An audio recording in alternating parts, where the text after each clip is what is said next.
Welcome to Authors Revealed. I'm Becky Anderson. We have English author Sarah Pinborough with her new psychological thriller that you gotta read. There's a twist at the end you don't see coming. It's called Behind Her Eyes.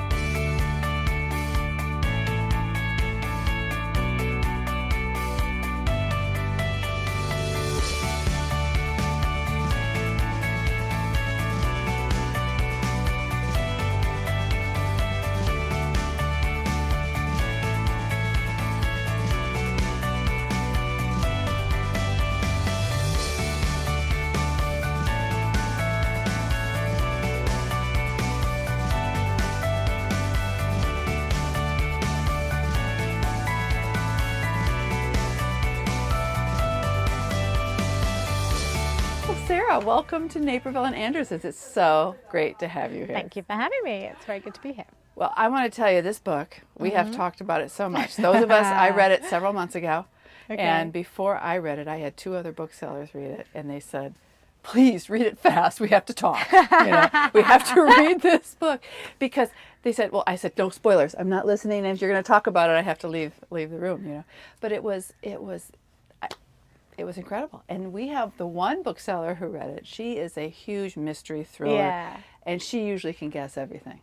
You had her. You totally had her. But did she still like it when she got to the end? Yeah, she did, but she needed to talk. Yeah. Well, we had this with the, we have a big supermarket chain in London called Sainsbury's. Right. And they have a big book section. And when we had the buyers for dinner, to sort of try and get them to take the book and, do it cheap, he said that they got the box from the publisher and he puts them out over the lockers, in Sainsbury's. Yeah, sure. And he said normally, he's a smoker, so he'd normally go outside to smoke, and people would talk about football. And he said people were coming up, because all the books vanished, and people were coming up and saying, have you read that book yet? Because we really need to talk about it. I need someone to talk to about it. So I thought, well, that's not a bad thing. Yeah. So with Behind Her Eyes, what was that first inkling you knew you really had something? I mean, you've written many other books. Yeah. But this one just because of the twist. And this is going to be so hard to talk about this book because there is so much we could give away. I've said this is my new genre, books you can't talk about. I know.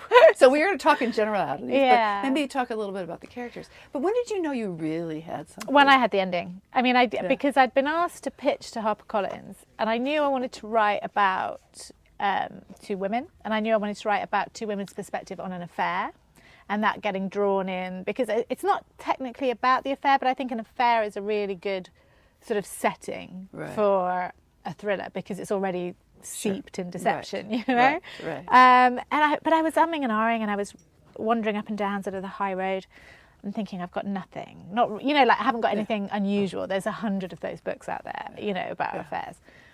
And I went to the pub, and I thought, always a good place. Always a good place. And I thought, I've wasted my opportunity. And then I opened my notebook, and I thought, I had all my characters that I'd sort of come up with.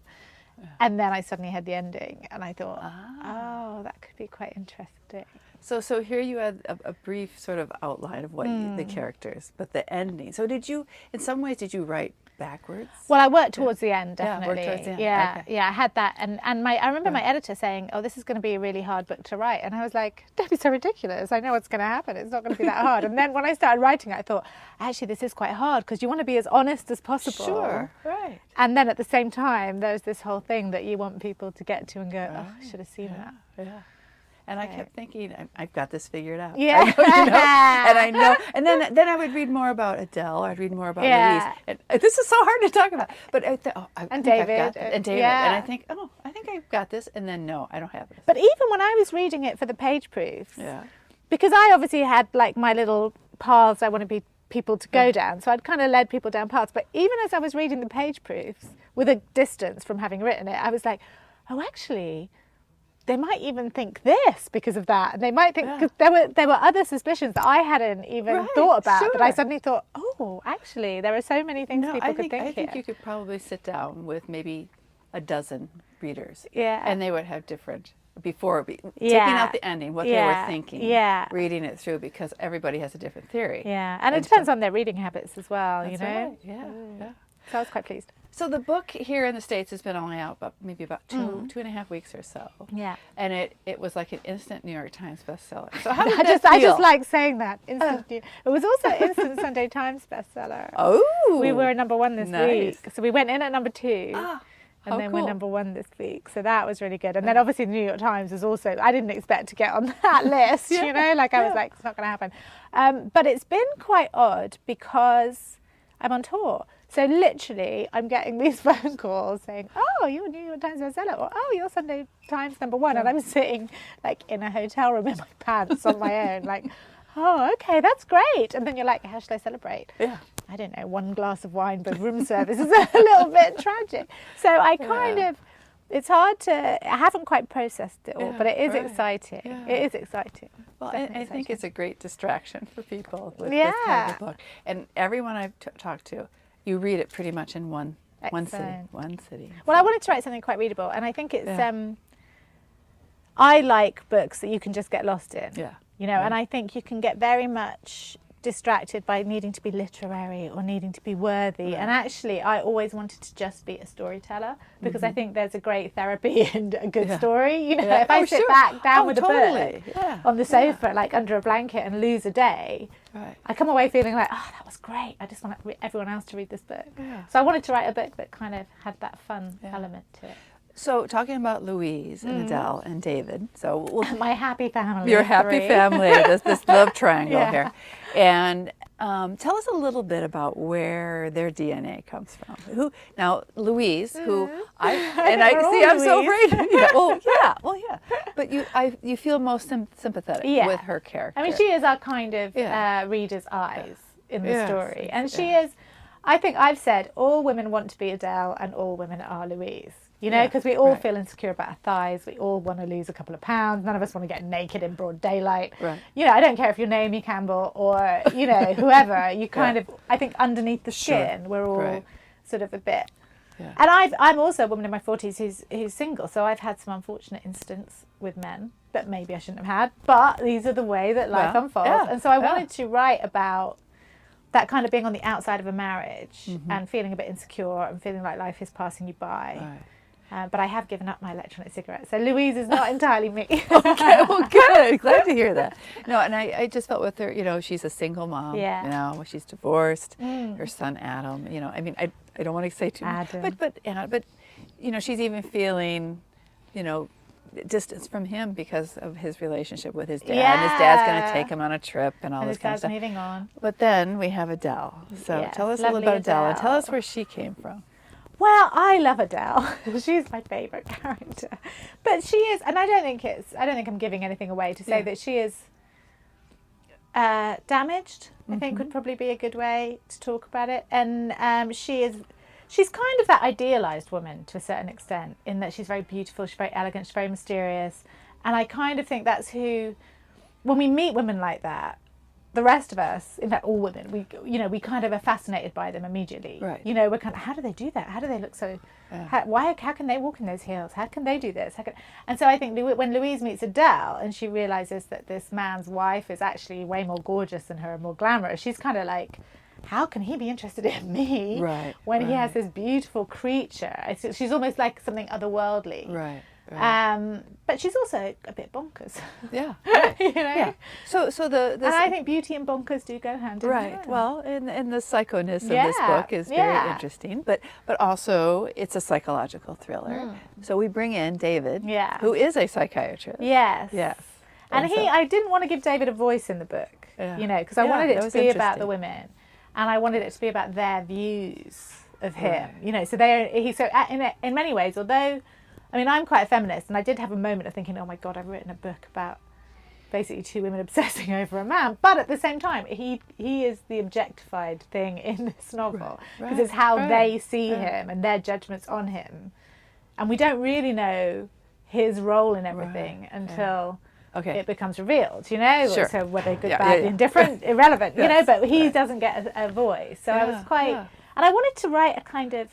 You know, like those Hitchcock characters, where you get an ordinary person who comes into a very odd situation. So you have Louise, who comes into this very glamorous wonderful situation. She idealizes their lives, and then she realizes there's something very wrong at the core of it. But then I wanted to throw in some Polanski madness, you know, right. which I kind of, you know, all that obsessive madness that's in a Polanski film. And it was interesting you mentioned Hitchcock, because Joe Hill gave it a great blurb and mentions Alfred Hitchcock. And then his dad read it last and weekend. Ruth Rendell. So I mean, a great comparison. And then his dad read it last weekend and said it was bloody brilliant, I think were his words on Fantastic. Twitter. Yeah. Stephen King. Yeah. Wow, great blurb. So it's like so in the cool. family. Yeah.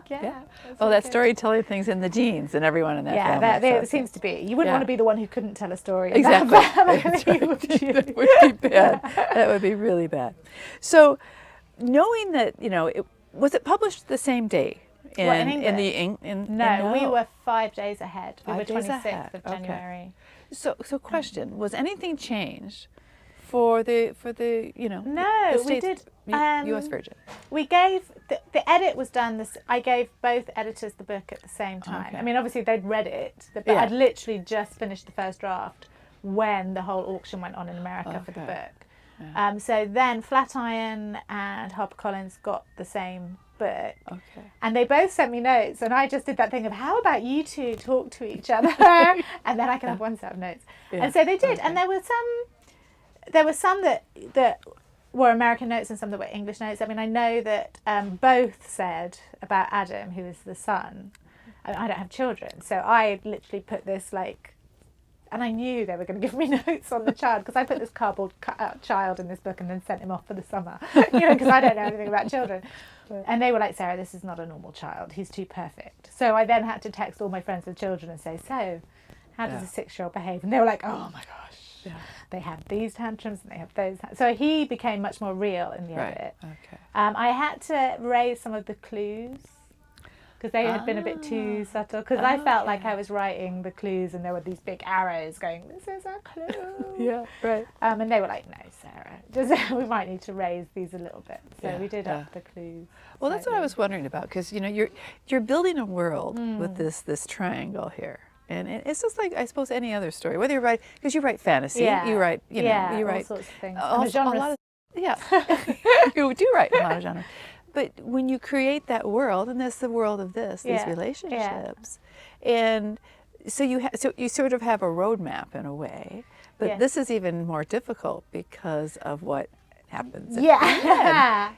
So how do you do that? And I love the parts in the book. So you have Adele and Louise's points of view, but then you have the then and the after and the later parts.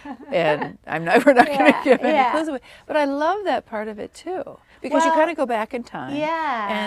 I'm very fascinated I'm very fascinated in how our pasts influence who we are, whether from without thinking about it. You know, and so I think, you know, I love having, and the then sections aren't first person, so it's a much more omnipresent, which is all planned for, you know, the ending kind of thing. But I think I love the puzzle of a thriller, so I do like to put the pieces together and structure it. Like the one I'm doing now is another big twist book, but the twist comes in a different place, and it's doesn't have the bonkersness of this one. It's a bit more, you know, on the straight and narrow. Right. But again, it's all about the structure. I think with a thriller, it's always about the structure.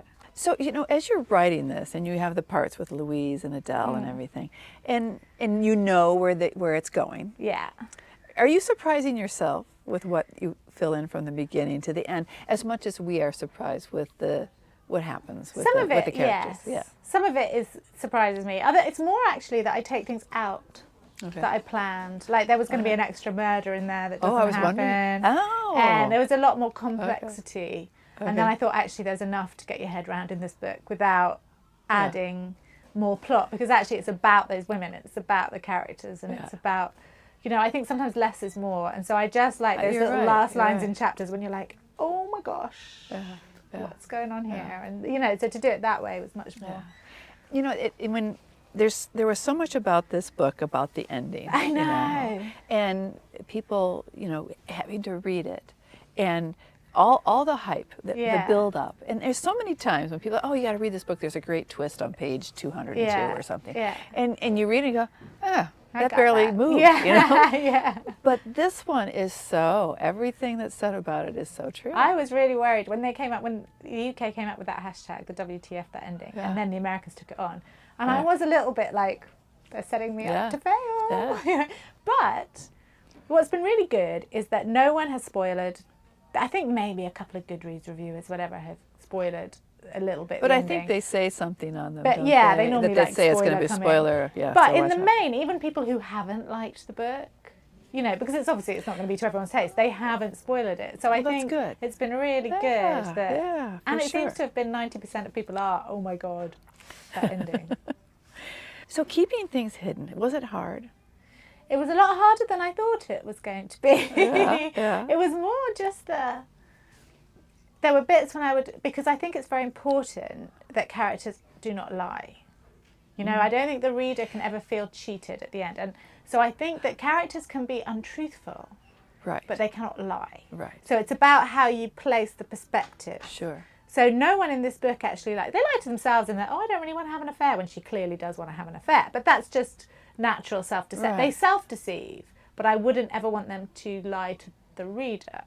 So even with the big twist, which obviously this is really hard to talk about, but it was quite hard to write that one character because of the twist. But it made it really interesting to write it, you know, because I had to really think about how the things they said, and the way they talked about the past, and the way they talked about their relationships, etc. It was really interesting having to really think about it. So you had to go back to certain parts and figure out how it would fit and what was said and what was, you know. A little bit, but I'm quite a planner. So I do plan quite thoroughly.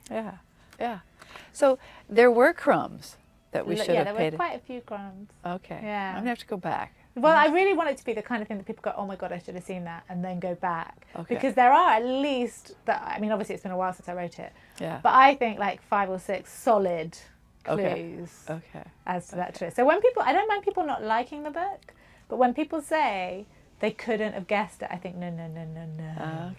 Just look at it again, it's all there. Because that was what I hate. It would be my pet peeve, is that kind of, well, how was I ever supposed to get that? Whereas actually, I can understand that people might get to the end and think, oh, this isn't the book I was expecting. But it's not the same as the clues weren't there, you know? Well, it's so great, though, to have a psychotic book like this that you just want to talk to somebody. Because so many times when people read this genre, you read it and you go, oh, that was great. But this one, you just have to talk to someone else who's read it. I'm so glad. So genre writing, you write in a lot of different genres. You write young adult. You know, you write horror, you write fantasy, and you wrote under a pseudonym. Only for 3 books. They're coming out under my own name in England this year. Oh, good. I was wondering about that. Because I really liked that fantasy trilogy, but no one bought it because they didn't know it was me. So when you sit down to write a book, you don't decide on the genre. The story sort of dictates what you're doing. Well, I don't sort of think of YA as a separate genre. You know, I think YA is just a slightly separate audience, but actually is read by 18 to 35-year-old women. So, you know, which what I did like about 13 Minutes, which doesn't come out here till July, I think Flatiron are bringing it out, but it's been out in England and Netflix are making it. It was read by a lot of teenage girls, and that was really nice, because I thought that's who it should be read by, you know. But yeah, I think my career would have been better had I picked one genre and stuck to it. But I always think I'd go to Harrogate Crime Festival, which is the biggest crime festival in Europe, and when I'd done the Dog-Faced Gods, which was like a dystopian crime thing, and I'd go and I'd think, I'm going to write like a straight crime novel, that's what I'm going to do, because this is where the money is. And then I wrote Mayhem, which was a Victorian supernatural crime thriller. And I was like, maybe I didn't do that. So, but I did want to write. I love those. I read a lot of thrillers and a lot of crime novels. So I did want to write something that was in the vein of Gone Girl, and because I thought Gone Girl especially, I mean, A Girl on a Train has been a phenomenon, but I think Gone Girl, Rebecca, those kind of very subtle little clues dropped in here and there. I really love that. But I also wanted to, I mean, I'm single with no children, and I wanted to write one that wasn't just about child in peril husband being unfaithful. I wanted it to be like a little bit more, the women are a little bit more crazy than that. You know? And so the comparisons, there's a couple of those things. I mean, I'm really happy with those I know, but it's nothing like that. No, I mean, I think it does have that twist, and it does have, it's probably more Gone Girl than Girl on a Train, apart from the drinking. The drinking is Girl on a Train. That's true. But it's also just English. That's what we do. Yeah. So has it been optioned? And I hope, like like Girl on a Train, I hope they keep it in England. Yeah, that was a bit of a move mistake. it to the States, which I thought was a mistake. Yeah, it lost a lot with that move. So. We are having many conversations at the moment. Good. I've got to have a meeting with the head of one big company when I get back to London. We've got a couple of offers on the table, but I'm kind of, I'm quite long in the tooth with writing, and I don't get overexcited about an option. You know, like when you start out and they say, oh, this producer wants to pay you like $8 for your option or whatever, and you're like, whoa. Whereas I'm kind of, it's a long game, and I think we will sell this, but I want to sell it to the people that I think are actually going to make it, and the people that I think will make it true to itself. Right. Or, I mean, I don't want, once they've bought it, it's up to them what they do with it, but I want to go with the people that I think will do the best job. Do the best job on it. Because truthful to the book. You know, I don't think, I mean, this could be set in America, but I do think there is something quite English about the containedness of the characters, you know? Yeah. So the Netflix movie you mentioned for 13 minutes. 13 minutes, yeah. When is that going to appear on Netflix? Well, it's being adapted as we speak by Josh Schwartz, who created Gossip Girl and The OC. So I think he's just gone to script. They've just done all the notes on the treatment. And so hopefully soon. Great. So you did some writing for the BBC. Yeah. So New Tricks. Yeah. So those experiences, Nearly how was that killed me. informed? No, I just wondering, how did that inform your writing life? And I mean, I like screenwriting, and I've sold quite a few scripts, most of which have never been made. But I always try and, between books, write a film or plan a film or whatever, because I think it's structurally it's really good to practice, because with film you've got so limited amount of pages, you have to hit those beats. It's a really a much more disciplined skill than novel writing. You know, you can be flabby in a novel. And when I did New Tricks, actually, the producer said to me, it's much harder than writing a novel. And I was so offended.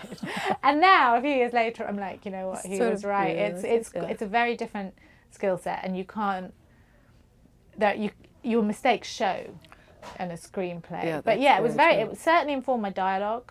It certainly made me look at chapters and think, what is this chapter doing? Is it doing anything, or am I just want to write 1,000 words, so I've just waffled? You know? Right. But yeah, so it is, you know, I do like screenwriting. Yeah. So the cover, now the UK cover is different. Yes. So which one do you like better? And did you have much of a say? Yeah, we did have a lot of to and fro's on the cover, to be fair. I really like this cover. I really like the UK one as well, but it's very different markets, and the covers are always very different.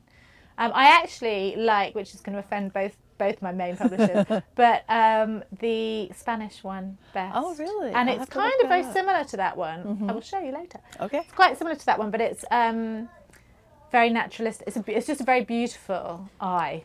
But, you know, it was very much, they all said, all of the publishers were like, we're not going to put an eye on the front because that's too obvious. And then they've all gone with an eye on the front because sometimes obvious works.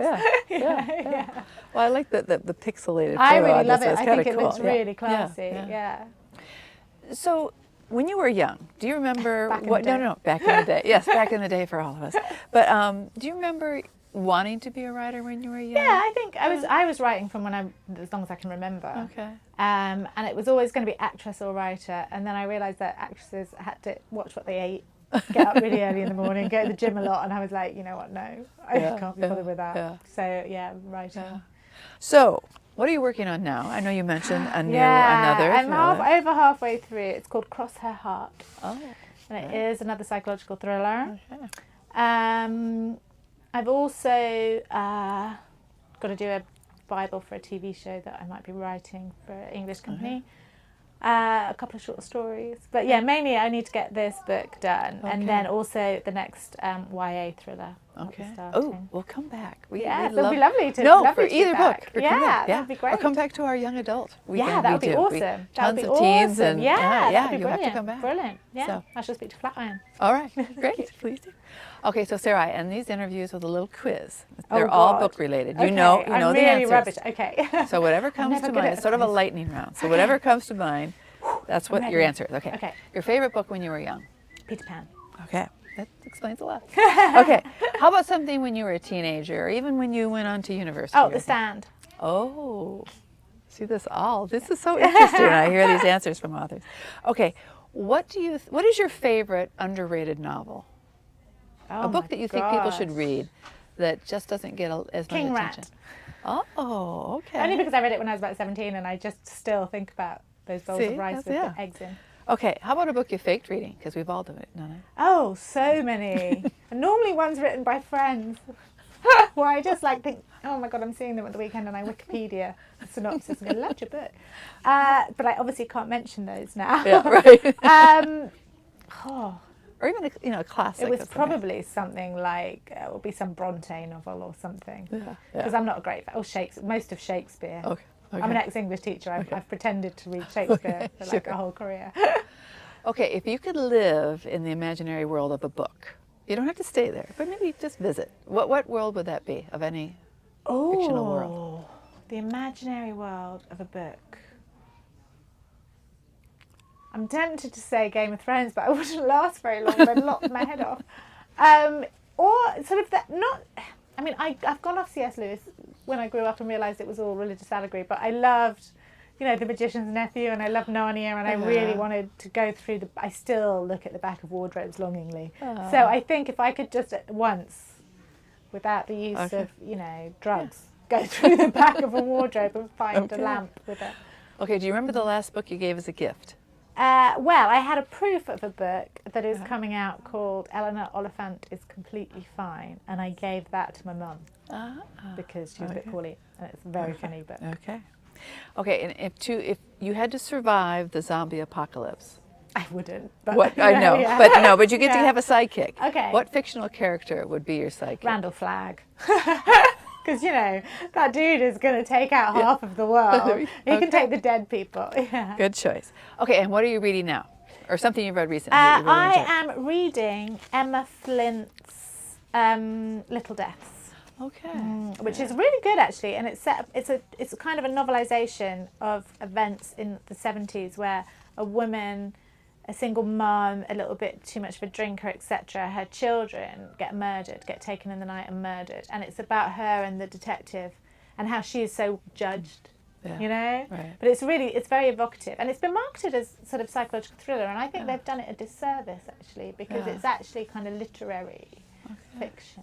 Okay. I think it's out here now. Yeah, yes it is. Well, congrats, A+, Thank you. 100%. Thank you. So, Sarah, thank you so much for sitting and talking with me, and you. congrats on Behind Her Eyes. Everyone's got to read it. They will not believe the ending. Thank you. Fantastic conversation with English author Sarah Pinborough about her new psychological thriller that you've got to read. There's a twist at the end that is just brilliant. It's called Behind Her Eyes. Thanks for joining me on Authors Revealed.